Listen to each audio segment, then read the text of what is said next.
د نن ورځې دوه مهم او عاجل خبرونه. په غزني ولایت کې طالبانو د ایران جاسوسان نیولي. بل خبر دا چې بدبختانه نن یو ځل بیا په کابل کې پر جومات ځانمرګی برید سوی. دا چې د یادو راپورونو بشپړ جزئیات څه ډول دي ویډیو پوره وګورئ، په هر څه به پوه سئ. سلامونه قدرمنو لیدونکو، زموږ مشال پریس یوټیوب چینل ته ښه راغلاست. د کابل د جومات په چاودنه کې لږ تر لږه 100 تنه ټپیان سوي. د کابل ښار د 5مې امنیتي حوزې اړوند د قمبر څلور لارې د اهل تشیع په یوه جومات کې نن ماسپښین چاودنه سوېده. د کابل د امنیه قومندانۍ لپاره د طالبانو ټاکل سوي ویاند خالد زدران ویلي چې دغه چاودنه نن د ایوب صابر جومات کې د جمعې د لمانځه پر مهال سوېده. نوموړي زیاته کړه چې د لومړنیو معلوماتو په اساس په چاودنه کې 3 لمونځ کوونکي ټپیان سوي دي. ځینې نورې سرچینې وایي چې په دې چاودنه کې لږ تر لږه 100 تنه ټپیان سوي دي.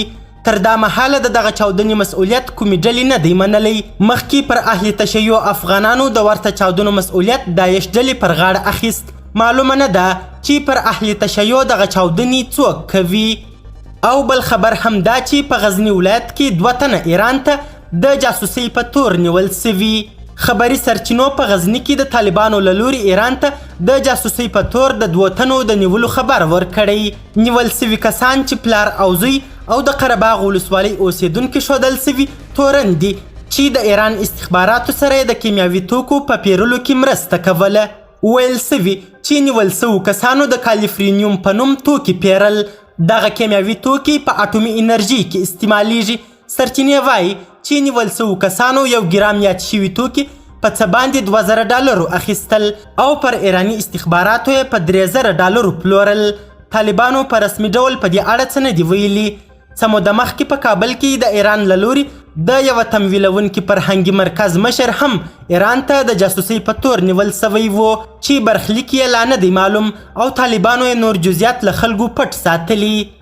قدرمنو لیدونکو، ډیره زیاته مننه چې ویډیو مو تر اخري شیبو وکتل. د لا زیاتو او نورو لحظه پر لحظه خبري معلوماتو لپاره زموږ همدغه مشال پریس یوټیوب چینل سبسکرایب کړئ. تر بیا او بلې ویډیو ښه وخت او ښې چارې د الله په امان.